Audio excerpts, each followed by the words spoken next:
Que la paix soit sur vous, les Gaulois et les Gauloises, courageux résistants à la dictature sataniste qui bientôt ne sera plus mondiale. Alors, une amie Facebook me fait remarquer une publication de Yaya Guasmi. Alors voici, je vous la décris, c'est sur Facebook. Donc. Yaya Guasmi, 6 février 2019, c'était l'année dernière, pardon. Le thème de Neom est de l'intelligence artificielle, donc hashtag Neom, hashtag intelligence artificielle. Un défi qui nous amène dans une nouvelle aventure à laquelle nous sommes invités et à laquelle nous vous invitons pour un destin commun. Je répète, le thème de Neom est de l'intelligence artificielle, un défi qui nous amène dans une nouvelle aventure à laquelle nous sommes invités et à laquelle nous vous invitons pour un destin commun. Et on voit une photo de musulmans dans un jardin, donc peut-être c'est le centre Zahra réouvert, je sais pas. Il y a des musulmans, des musulmanes, bon voilà. Alors, qu'est-ce qui ressort de cette phrase? Eh bien que Neom, c'est une superbe aventure. Le thème de Neom est de l'intelligence artificielle, un défi qui nous amène dans une nouvelle aventure, si c'est pas positif, qu'est-ce que c'est? À laquelle nous sommes invités et à laquelle nous vous invitons pour un destin commun. Je sais pas, mais ça me paraît extrêmement amélioratif comme vocabulaire. Donc là, on est dans le registre de quoi? De la dénonciation-promotion, avec un tiret entre les deux, comme un nouveau concept. Dénonciation-promotion. C'est-à-dire que sous couvert de dénonciation, on fait de la promotion. Là, ça pousse à quoi? À aller visiter Neom, à s'installer à Neom. C'est une nouvelle aventure à laquelle nous sommes invités pour un destin commun. C'est cool. En plus, on voit des gens qui ont l'air plutôt heureux, dans l'herbe. Rien à voir avec Neom d'ailleurs, mais bon. Il y a une espèce de confusion, certainement délibérée, à moins de partir du principe qu'il y a Guasmi fait précisément le contraire de ce qu'il veut faire, on est obligé de considérer que c'est délibéré. Entre le projet Neom, qui est censé être diabolique dans la perspective de Yaya Guasmi, et ce qu'il en dit et qui est censé être bénéfique. Mais là, ça se mêle, les deux se mêlent. Parce que c'est quoi qui est un défi qui amène dans une nouvelle aventure? En fait, là, par rapport à la phrase, c'est Neom. Mais en même temps, la personne musulmane ou croyante qui voit ça doit se dire, non, c'est pas Neom. C'est le fait de parler de Neom, qui est une aventure commune.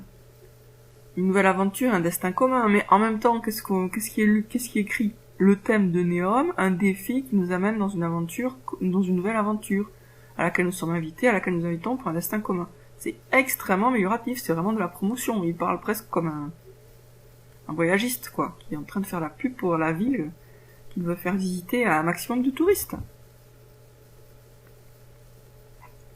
Alors du coup, je vais vous lire aussi vite fait la discussion que j'ai eue avec cette internaute à propos de ça.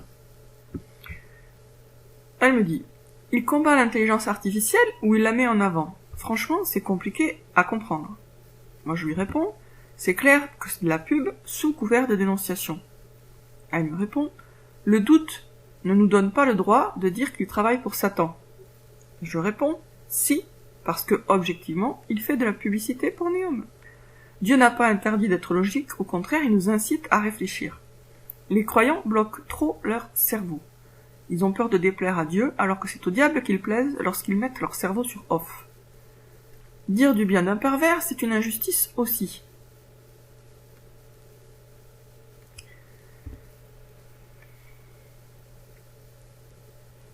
Les croyants souvent ont peur, les croyants sincères ont peur de juger trop vite dans le mal. Mais ils n'ont pas peur de juger trop vite dans le bien, et pourtant c'est dangereux aussi. Quand on décerne un diplôme de vertu à un hypocrite, ça a des conséquences aussi, et qui sont mauvaises. Puisque du coup on va lui faire confiance, donc du coup on va avaler son poison en croyant que c'est un élixir, comme lui il dit à propos de Satan, il parle de l'élixir de Satan, Guasmi.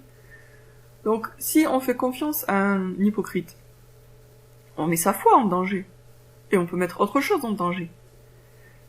Juger positivement quelqu'un qui ne le mérite pas, c'est tout aussi injuste et dangereux que de juger négativement quelqu'un qui ne le mérite pas. Les deux sont dangereux.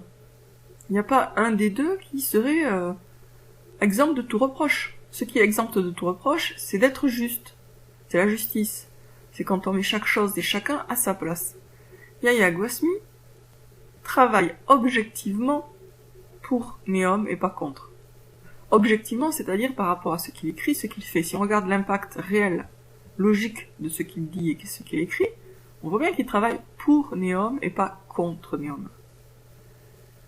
Donc après, la question de savoir est-ce qu'il est conscient ou non de ses intentions, c'est une question effectivement plus complexe, mais de toute façon on a la réponse sur ce qu'il fait objectivement. Et il faut comprendre un truc, et ça beaucoup de gens finalement le ratent, c'est que les actes révèlent les intentions. Je répète, les actes révèlent les intentions. Si vous voulez faire quelque chose, d'une façon ou d'une autre, vous allez réussir à le faire. C'est pas si compliqué. Le problème, c'est on n'est pas assez conscient.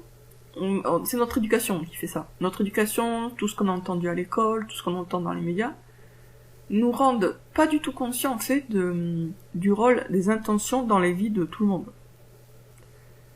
Dieu a dit que, alors je sais plus exactement comment il a dit dans le Coran, mais les actes valent par les intentions et chacun vaut ce que valent les intentions, les objectifs de ses actes. Donc notre valeur, en fait, devant Dieu, elle va être déterminée par nos objectifs. Parce que ce sont nos objectifs qui déterminent nos actes, et puis nos objectifs qui déterminent notre sincérité aussi, bien sûr, les deux. Et ça, c'est valable pour tout le monde. Donc quand vous voyez les actes de quelqu'un, dites-vous bien que ces actes, s'ils ont une cohérence, eh bien ils correspondent à l'intention de la personne. Le fait de supposer le bien ne doit pas rendre idiot. On doit supposer le bien quand c'est plausible, logique, quand ça tient la route. Mais quand tous les actes vont dans un seul sens, il faut faire preuve de rationalité et se dire si cette personne agit et parle de façon à avoir tel résultat, c'est certainement que c'est son intention, que c'est ce qu'elle veut. En fait, c'est important de remettre toujours les choses dans le contexte de l'intention probable, de l'intention logique. Si vous ne le faites pas, vous êtes vraiment ouvert à toutes les manipulations. Vous mettez à la merci de tous les manipulateurs. Je prends un exemple différent, sautant du coq à l'âne comme j'en ai l'habitude et comme on me le reproche parfois, mais c'est une façon en fait de faire des rapprochements éclairants. Et puis si on saute pas du tout du coq à l'âne, c'est qu'on est toujours sur les rails d'une pensée conformiste et donc qui ne pense pas beaucoup. Je vois l'autre jour dans un article, c'est un site de dissidents, un article qui s'appelle Les Blanches ne savent pas faire du rap. Je le lis, ça dit beaucoup de mal du rap des Blanches. Bon, et ben je me dis, qu'est-ce que je me dis logiquement? Je me dis, oh, ça c'est un rappeur blanc. Pourquoi? Parce que les hommes n'aiment pas la concurrence des femmes. Donc en général, quand vous voyez un homme qui commence à s'énerver sur ce que font certaines femmes, ce qu'elles réalisent, en termes d'art, d'écriture, de peinture, de sculpture ou de musique, pouvez vous dire que c'est parce qu'il est exactement dans le même domaine. Il a pas envie de concurrence.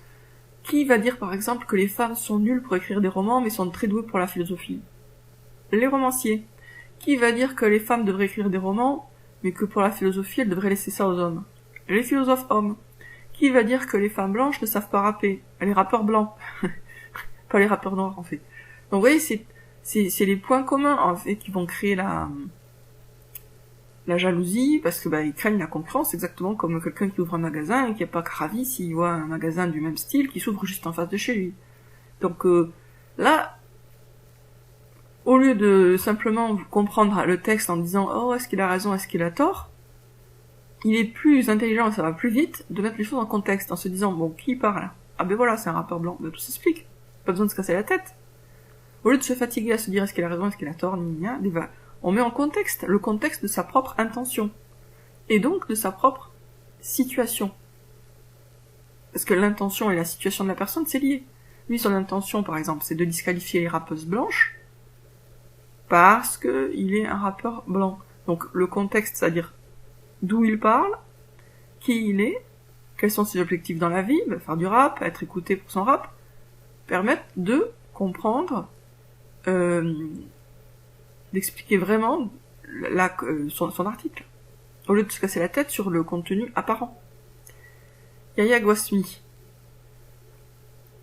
On a un discours qui va clairement dans une publicité qui ressemble à une publicité touristique, même quasiment, pour Neom. Un défi qui nous amène dans une nouvelle aventure à laquelle nous sommes invités, à laquelle nous nous invitons pour un destin commun. C'est de la pub pour Neom. On dirait une agence de tourisme, en fait, Yahya Gosmi, pour Neom. Mais ce qui est troublant, c'est qu'il est censé dénoncer, qu'il est censé être un bon chiite, un bon croyant, un grand sage, le Père Noël de la gnose. Donc c'est troublant. Mais en même temps, il faut prendre en compte tout. Et donc là, on se souvient qu'on est à la fin des temps. Il faut pas oublier le contexte. Le contexte, c'est la fin des temps. On se souvient que on vit dans un monde où il y a beaucoup d'opposition contrôlée. On se souvient de Tariq Ramadan, exemple d'opposition contrôlée. On se souvient, etc. De Rémi Daillé. Et on se dit, ah bah oui, il doit y en avoir pour tous les goûts. Il doit y avoir de l'opposition contrôlée pour les chiites, comme il y a de l'opposition contrôlée pour les sunnites, etc. Et du coup, ce contexte-là nous permet de comprendre que nous avons effectivement fait de la promotion touristique pour la ville Neom.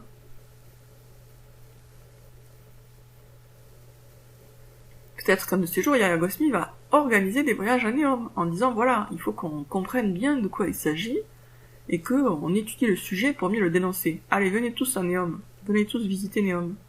Oui? Là, je fais une hypothèse, mais c'est une hypothèse qui est plausible.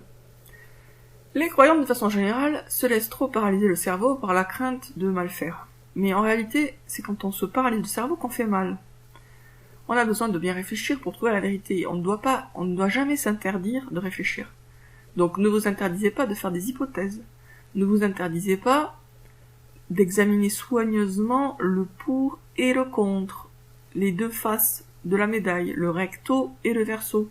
Passez-y le temps qu'il faut. Ne vous dites pas « Oh, je me pose trop de questions ». Non, on ne se pose jamais trop de questions. Par contre, parfois, on ne se pose pas les bonnes questions. Mais on ne se pose jamais trop de questions. Le problème général, ça a toujours été qu'on ne se pose pas assez de questions. Et maintenant qu'on est à la fin du monde, et que le diable a réussi, grâce à de multiples moyens, méthodes, idées, modes de vie, etc., à nous abrutir, c'est encore pire. De nos jours, on se pose encore moins de questions qu'avant. Donc il faut se poser davantage de questions, et les bonnes.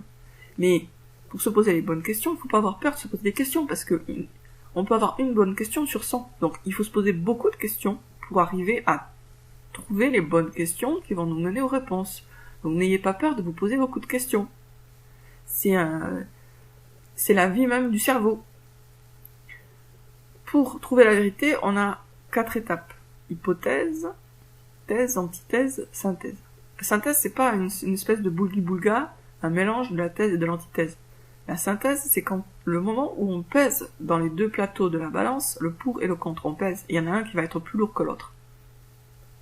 Ou parfois, c'est les deux qui sont trop légers et donc on doit jeter les deux. Mais, de toute façon, ce qui est sûr, c'est qu'on a besoin des quatre étapes si on veut vraiment arriver à trouver des vérités. Et sans arrêt, on en a besoin, c'est pas une fois, c'est sans arrêt. Donc hypothèse. Hypothèse, c'est quoi? C'est le moment où on se donne le droit de dire et si ceci, et si cela, librement. On se dit pas, ah non, c'est stupide, c'est ridicule, je veux même pas examiner cette hypothèse. Si, examinez cette hypothèse, passez-y le temps qu'il faut. Si elle vous paraît intéressante, creusez-la. Et surtout, déjà, pour commencer, donnez-vous le droit d'émettre des hypothèses. Moi, je vois beaucoup de gens qui se donnent même pas le droit d'émettre des hypothèses. Comment vous voulez être intelligent? Comment vous voulez trouver des vérités si vous ne vous donnez pas le droit d'émettre des hypothèses? C'est impossible. Ça veut dire, si vous n'émettez pas d'hypothèses, vous êtes prisonnier du carcan que les satanistes ont forgé pour vous, intellectuellement. Vous êtes prisonnier de leur manière de penser à eux, et leur manière de penser à eux, ils l'ont inventé spécialement pour nous. C'est pas leur manière à eux vraiment de penser, c'est les dogmes abrutissants qu'ils veulent que nous acceptions, nous. C'est pas du tout ce qu'ils pensent eux réellement. Donc, je reviens, on a besoin de se donner le droit de faire des hypothèses. On a besoin de libérer son cerveau et de se dire, je fais n'importe quelle hypothèse, celle qui m'intéresse. j'ose émettre des hypothèses. Donc moi, par exemple, par rapport à Yaya Gosmi, j'émets l'hypothèse, mais c'est vraiment qu'une hypothèse. Je suis pas en train d'affirmer quoi que ce soit, parce que j'en suis pas sûre, et que j'ai pas suffisamment creusé. Mais voilà, je l'émets pour vous, pour moi, parce que le simple fait de l'émettre, ça peut permettre après de trouver... Enfin, c'est la première étape, donc on a besoin de franchir cette étape. J'émets l'hypothèse que si Yaya Gosmi fait autant de pubs pour Neom, et parle autant des lieux saints de l'Arabie, c'est entre autres raisons, peut-être, pour détourner l'attention de la véritable Mecque et Kaaba, qui se trouverait du coup ailleurs. Alors, il y en a qui disent à Petra, il y en a qui disent en Algérie, en tout cas ailleurs, voilà. Parce qu'il est quand même hyper focalisé sur les lieux saints entre guillemets, qui sont là, pour lui, à l'endroit habituel, hein. Et voilà. Bon, sur ce, je vous dis à très bientôt les amis, pour une prochaine vidéo.